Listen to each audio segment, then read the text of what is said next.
What is up, YouTube? HPJ here, and I'm coming at you guys today. We're taking a nice look at the OCG's Forbidden Limited list. So if you guys have not already seen this list, or you probably have seen it, I'm sure most of you would like to hear my opinion on it, which I'm going to have a very strong one because, oh my fucking god, the changes on this list are just bananas.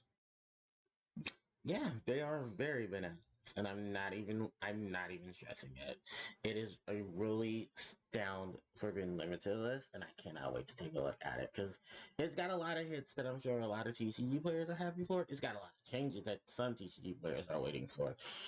And I think at this point it's only fair to talk about it. So, I'm going to go ahead, we'll take a look at the list, and then I will take a look at each of the sections results and talk about such. So, starting off, we have the Forbidden section of this list, and we have Imperial Order in Predaplant Verde Anaconda. Now forbidden, that will be forbidden in the OCG. For their SemiLimited, they have the Water Enchantress of the Temple, Rite of the Amazar, and Fusion Destiny, all hitting the limited status. Then, for the semi-limited, God, this is a long list for the semi-limited.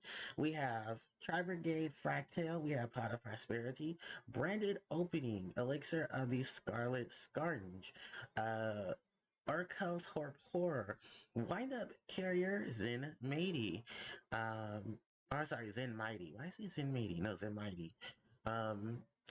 Harmonizing Magician, Night Assailant, Trishula, Dragon of the Ice Barrier, The Beginning of the End, Raigeki, and Divine Wind of the Mist Valley. Then we have for the unlimited section, Ultra Dice Multi-Faker, Memory of Hope, A Hero Lives in Metaverse, all joining the unlimited section. So TCG players are pretty psyched about that forbidden section, considering the fact that Verde Anaconda is getting hit. And I've seen some of the reactions to this list, and a lot of people are like, "Okay, TCG, pay attention, clap, clap. That's how you do a forbidden section." Like, listen, the only way TCG will ever forbidden cards like that, is if literally it's causing that much problems. Which, I mean, they did from Imperial Order after the controversy. Order took a cause in. And it wasn't even Order itself, it was more so the player. So, I mean, even when you look at it at that point, Imperial Order was just too fucking broken, even with the errata that it had, to where the fact that if it was activated, let's look at all the things that you do. You can use trap cards and monster effects to pop it. Most monster effects want a card to pop that's on your side of the field to interact with, and then get bonuses off of that. Kind of looking at you, Destiny Phoenix Enforcer, who you're part of the reason why Anaconda got hit. But with that said, yeah, Imperial Order definitely did need to be a hit on both TCG and OCG, because this card was just getting way too many usage for decks that ran 0 to little a spell. There was too many ways to thin out the deck. You had too many ways to search for this card. Not even just a generic search. You had cards just to thin out the deck to make sure you drew into cards like that, or found ways to retrieve cards like this. And then on the factor of it being a continuous trap card, that even though it has the payment on both players, standby phases, it really didn't matter. It didn't, because you had ways to blow it up and then take out your opponent. So, yeah. Red Anaconda is literally here because it's just too generic as fuck for a fusion, for any deck that literally can just abuse fusion and take advantage of generic fusion monsters that they don't normally run the materials for their deck. So to limit access to it, just, get it out of the game. And that's literally what's going on with Red Anaconda. It's like, oh no, this card is way too strong. We fucked up. We need to ban it. And that's literally trying to basically put a band-aid on a fire. Well, I guess the band-aid's gonna work now because the fire's about to sizzle. So, yeah. Alright, let's move on to the limited section, not the semi-limited, to the limited section. So I guess all of you should be very aware that your adventure her token combos is about to get a nice hit, especially for the fact that the searcher and the spell are both being hit. Although I have not had interactions with the adventure token combo shenanigans, you know how Konami feels about free token spam. But look at Scapegoat, and even if Scapegoat's current status in the TCG, Scapegoat should be lucky because it could have ended up back on the Forbidden Limited list at limited to one. Scapegoat isn't worth the Forbidden. I'll just say that now. But it's one of the most, you know, it's kind of like MST when MST was at its prime. It's always somewhere on the Forbidden Limited list. Konami doesn't want to forbidden it because it's still a useful card that does check things, but it's also the utility of it was just too broken. Um, with that said, it's kind of like Scapegoat, or exactly it's like Scapegoat because, excuse me, remember, Link monsters, there are a lot of them that can use tokens. Many of them have combos that can include cards that make tokens, and even bring out cards that help bring out tokens. So the fact that the Enchantress and the right of Amisar, I hope I'm pronouncing that correctly, um, generate these adventure tokens, because not even called brave tokens like these, are called adventure tokens, to help Link climb into these bigger threats. Is like, okay, nope, we gotta stop that. With that being said, here's the return of Fusion Destiny, because now Verde Anaconda is not prevalent, but eliminating it, give it some time, we'll come back to 3 or 2, just so that Destiny hero players, Elemental hero players, or just hero players in general can spam this card and take advantage of it once again. With that said, like there really wasn't much to talk about the limited section. Let's move on to the long ass semi-limited section. So, Tri-brigade Fractal, hitting Tri-brigade as much as they possibly can, because they still have some more and we don't. And even though board break is a thing, board setup to make sure your board is unbreakable is still something for the Tri-brigade can do. And it's not just regular Tri-brigade, it's Tri-brigade Lureless, and it's also Tri-brigade and Zodiac. So you gotta remember that. And even Tri-brigade on its own is pretty deadly as well. Why the no? Because let's talk about was okay. Because they have all the monsters and stuff and all over the damn place. Um, Night Assailant going to 2. I never thought that was gonna ever happen, but I guess Konami said we fooled you. So if you don't understand why Night Assailant was on the Forbidden Limited list for so long, Night Assailant can discard itself via an effect and then trigger to add itself back to a hand or the copy of itself, because it doesn't specify that particular Night Assailant. But yeah, you can loop Night Assailant, and that can be a bad thing. But I think Konami is saying, well, it's enough negation in the game. You guys have Ash, you guys have Bella, you guys have Ghost Ogres and stuff. You guys can deal with this. So, double Night Assailant it is. Also, remember, Night Assailant is a good target for tour guide, because it is dark. It's a Dark Fiend in level 3 as well. So, that can get some uses for Link and Exceed plays. Just a really good discard card, if that's anything. The Harmonizing Magician, this is probably just to support Pendulum. And I think at the time of this recording, the OCG is going to get the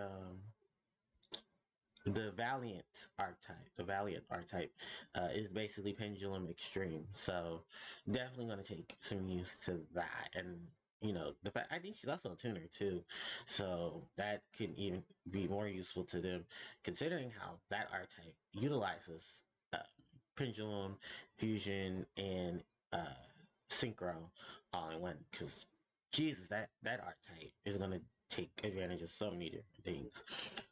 Horror, I guess, just to get Orcos some more usage and some more advantage.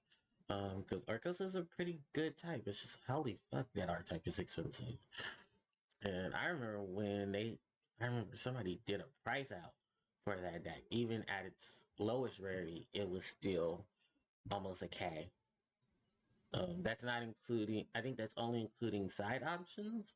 If you could not afford, that's excluding side options. Um, no, that's including options for cards you didn't have to max out for other cards. Trishula, Dragon of the Ice Barrier, is because it's just there. You know, is Trishula really a threat? And how many things can you do to negate Trishula? Or stop Trishula summon, rather. You can even stop the cards that are being summoned to stop Trishula. Kind of same thing with wind up carriers and mates who definitely the TCG wants to see it come back just because it's like, well, you banned Hunter, so there is no loop. The only thing you can really do is just help create other monsters, which isn't hard because synchro spam, exceed spam is still a thing. And also would kind of question, well, would you limit Divine Arsenal, Dole's Sky Thunder, if windups did have the advantage to come back, thanks to windups? Well, because I don't think it'll be a competitive deck, but I think it'd just be some funsies. And, funsies can also end up being tier, which is crazy, isn't it? I think, have we gone through all the monsters? Fractal, Trish, Orc, and yeah, okay, so now we can talk about the spells. Pot of Prosperity, going from unlimited to semi-limited. It's just, the whole story of pot card. Once you get too broken, I gotta start limiting you because everyone's using you. I think it's more so the OCG thing because the OCG has a lower rarity on Pride of Prosperity than TCG does. I think it's a rare or a super in their set. So it's not too hard to obtain.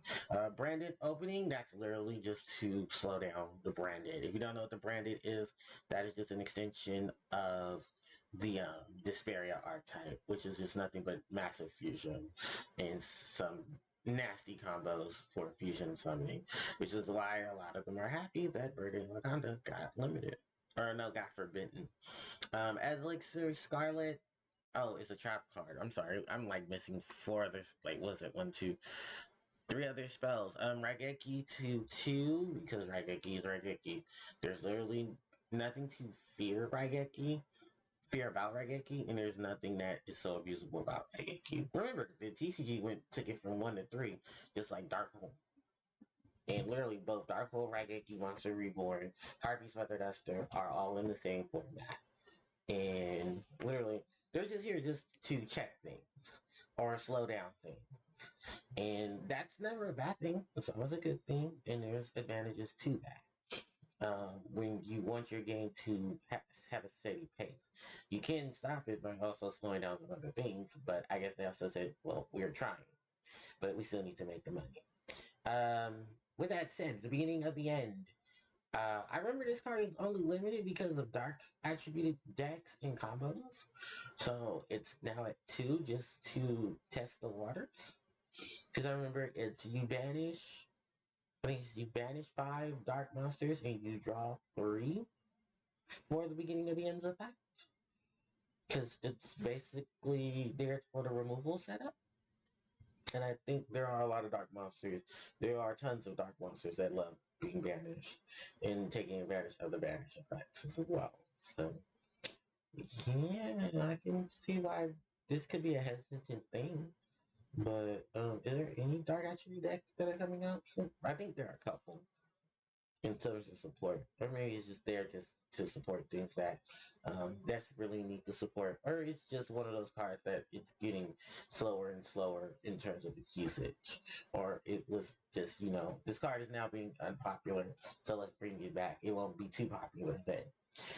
Speaking of which, I guess everyone's waiting for me to talk about this card, Divine Wind of the Mist Valley. So for those who don't know exactly why this card was limited for so long, this card was limited back in 2013 for both TCG and OCG. For those who don't remember, this was part of the Bombardment Phoenix combo. Well, let's take a look at most of the cards for that combo. Ancient Fairy Dragon is forbidden. Galaxy Tomahawk in TCG is forbidden. Galaxy Tomahawk in OCG is unlimited. But I think Stratos is unlimited. Birdman is still limited. Um, and I'm trying to think. Most of the mechanics of the deck can still be effect Veiler, Ash Blossom. There's not really much you can do in terms of check unless you're checking some of the cards for it. And I think at that point, SemiLimited is probably a good thing because you still have terraforming and Metaverse, which I got it unlimited. So Divine Wind isn't really a threat unless you're running decks that support wind attributed cards. And let's see, there's a total worth of a few that are still viable in the competitive scene, even though they're more so of rogue and lesser known to the casual setup. Tri-brigade Lureless, only if Miss Valley Apex Avian is a thing, if they use it. Because if I'm not mistaken, they still have Union Carrier to mess around with. Miss Valley Thunderbird, who is Avion's biggest target for when it's bouncing stuff back. And I think that's about it. Because other than that, Harpie Dancer was also part of the reason why this card was limited. I think a lot of the factor is that people forget that Harpie Dancer was part of the original FTK for Divine Wind to help into Bombardment Phoenix. It was just more so that as time went on, people dropped the Harpie engine because Harpie, and then it was like, oh wait, oops, we made a oops, and we let a FTK deck exist. So let's start hitting all the cards that support it. Because there's no way Ancient Fairy Dragon is coming back at this point unless she gets errata. And her errata has to state that you don't use one of her effects per turn and only once that turn. So yeah. And then the other card is the Scarlet Scourgeon of Elixir. That's just simply because Eldritch has just too many powerful cards. And it's time to slow Eldritch down. Unlimited. Most of these are just here because a lot of their support cards need the help. You know, Memory of a Hope, I think F0 Utopic Hope is forbidden. A Hero Lives to support heroes. Metaverse, Field is still a trap card, and field spells are not as well, field spells are going to continue to be strong, but they banned was it Silent Mining? So no, not Silent Mining, Mystic Mine. So it's like, okay, well, we can bring back Metaverse. We're not gonna bring back Terraforming because that's still a spell. Index can still use that. Looking at you, Sky Striker. But we can bring back Metaverse. And then Multi-Faker just to give, what was it, the Ultra guys more support because they kind of do need it. And there's no order now, so they really are going to need as much support for them as possible. But my overall look at this list is, well, I mean, hey, it's a decent enough list. And I think like most CCG players, I want to see certain cards on here come back to like Double Knight Assailant, Wind Up Carrier. I mean, because most of the cards here in the TCG are just like, they're here, but can we use them? No. And a lot of the formats have just been a lot faster to where these cards will come back, but they'll just make the decks, you know, more in the limelight than broken or extremely broken because you've hit most of their support anyway. So with that said, let's wrap up the video. So if you guys have your opinions about the OCGs for being limited list, you can leave them in the comment section below. Don't forget to like, comment, share, and subscribe to the channel as it helps out tremendously. Hit the notification bell so you guys can be informed of when I do upload more content. Also, social media links are in the description box below, and you guys can definitely catch me live on Twitch at twitch.tv/HarpiePlayerJoe, where I'm going to continue to play Final Fantasy VI Advance, as we are in the last tail end of the World of Ruin. So, with all that said, thanks everybody for watching, and I'll catch you all next time. HPJ signing out. Take care.